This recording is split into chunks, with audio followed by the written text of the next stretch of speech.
A teen in green robes is hunched over a picnic table, staring at a parchment and brushing a writing quill over his whiskery chin. He's tall, lanky, and looks about 15, 5 years younger than you. He has a staff leaning against the table, with green sparks flying from the top. There's an older woman trying to get his attention while avoiding the sparking staff. Ceren, stand up straight and don't push yourself too hard. None of us know what's going on. You tap his shoulder. He doesn't look up from his scroll. I need to push myself. Sensei Wu only let me help out Unicorn Way because I asked. I need to prove to her that coming here was worth— You tap his shoulder again, and he spins around. What, Aunt Olivia? Oh, hey there, my name's Ceren. I'm a bit busy at the moment. Unless you have something useful for me, I don't care. He says bluntly. I do have something. You reply. Spit it out. The Lost Souls told me they're stuck here, forced to follow the pirate crew because they were murdered. You say. What? He drops his quill. That makes sense. Why else would they be here? I had one of the guards send me a census, and none of these phantoms ever lived here. We learned a few of their names just from them whispering. He turns his head back and forth between his notes and you. From what my aunt and the other students have told me, the Skittle Pirates will only give them information when they trade valuable items. The only details we've gotten out of them is that this is their land and they are taking it back, but that doesn't make any sense. They're not in our Unicorn Way history books, and pirates don't even own land. I would get more info myself, but I don't want to fight them because I can't stand skeletons. Their bones make this horrible scraping sound. Ugh. His voice cracks and he shivers. See if you can get anything useful out of them, since you were lucky with the Lost Souls. He hands you a ring with a ruby center and a few coins. Give these to the pirates and see what they say. Ceren's aunt pipes in. I'm glad we have another student here. Ceren's been really stressed about all of this, especially with me volunteering to help. Aunt Olivia. Oh. Ceren cringes. You return to Ceren with the news. He looks more frustrated than before. If they won't tell us anything else, then we only have one option left. There is a powerful, ancient being who lives at the end of the block. Her name is Lady Ori, the Fairy Warden. She protects the locals and is strict about who can enter their land. I have special permission because of connections. He puffs out his skinny chest, but notices you don't react and follows with a nervous laugh. She might not let you in, though. She always says something about being worthy.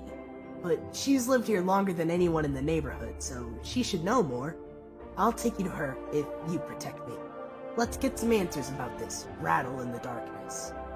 He stands up, grabs his staff, and takes a deep, shaky breath. He tells you about how grand Lady Oriole is as you walk.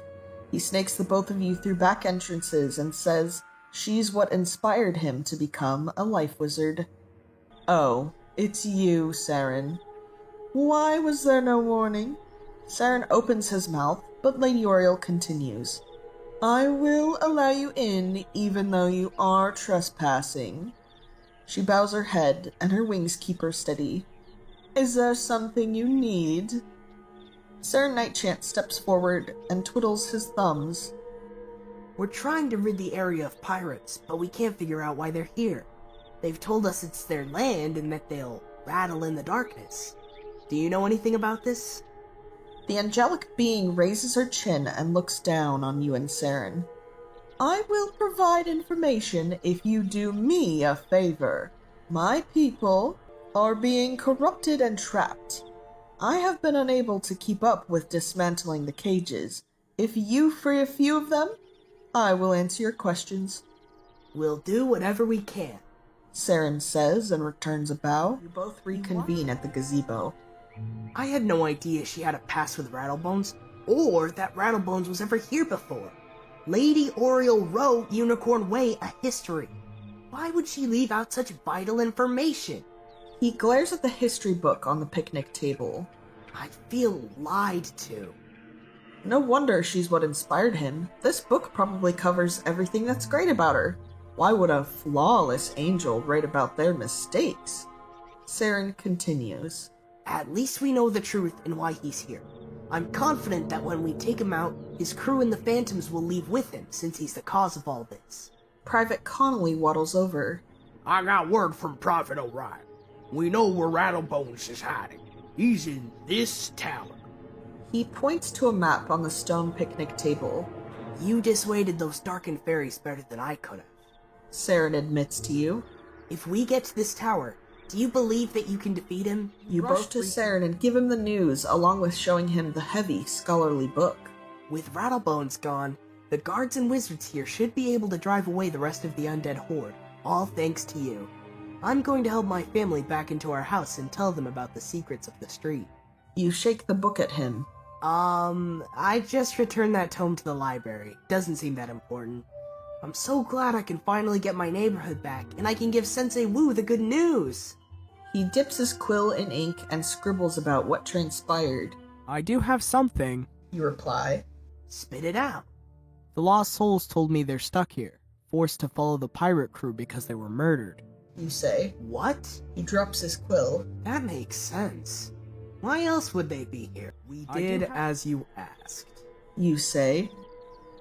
The flowing angel twirls the sword in her hand and sighs. A deal is a deal, and you may address me as Lady Oriole. Private Orion's missing. I think I saw him run into one of the houses. I promise I'll find him. You make your way over there, avoiding the crowd around Rattlebones Tower, and push your way through the blocked door. The missing guard had shoved an empty bookshelf against the entrance. He's cowering behind a large vase and is missing his helmet. His hair is disheveled, and there's a ghostly red handprint on his cheek. Are you Private Orion? I defeated Rattlebones. You're safe now. All the skeletons are distracted. You don't need to hide in here. The guard in charge is worried about you. I can't leave now. Did you see that crazed lady? Her eyes were fearful. She's already dead. What does she have to fear? If she's afraid, then I should definitely be scared. I'm not leaving until I know what's out there. Where did she go? Do you know? He crawls across the floorboards and points to the crack in the door. You can make. She was tormented by Rattlebones, but I've taken care of both of them, so you have nothing to worry about. The guard stands up and brushes himself off. Is this the tome? I believe it is. Send it to... His skull twists in your direction. Kill them! He cries as he raises his curved sword at you.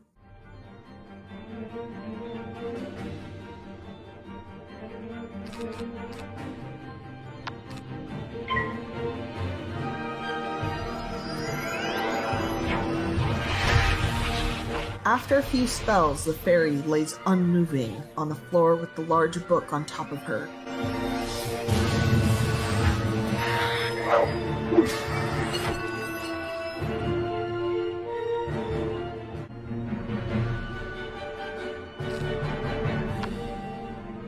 Rattlebones is clutching his shoulder. You launch a spell at him, sending his sword-bearing hand across the room, and his bones begin to separate and clatter to the ground. The day is yours. Oriel promised the land to me, but you've won. You may have stopped me, but the Dark Master's plan is already in motion. This won't be the last time you hear rattles in the darkness. His body collapses into a pile of bones and dirty armor. You stare at the lifeless mound. I Is can't this leave the now. Did you see that crazed lady? Her eyes were fearful. She's already dead. What does she have to fear? If she's afraid, then I should definitely be scared. I'm not leaving until I know what's out there. Go back to the boarded-up house and let the missing guard know that he's safe to leave again. Oh, what about the ghost? What was she afraid of? He asks. She was tormented by Rattlebones, but I've taken care of both of them, so you have nothing to worry about. The guard stands up and brushes himself off. If you say so. I'll just stay by Private Connolly from now on. You escort him back to his post, and Private Connolly thanks you profusely.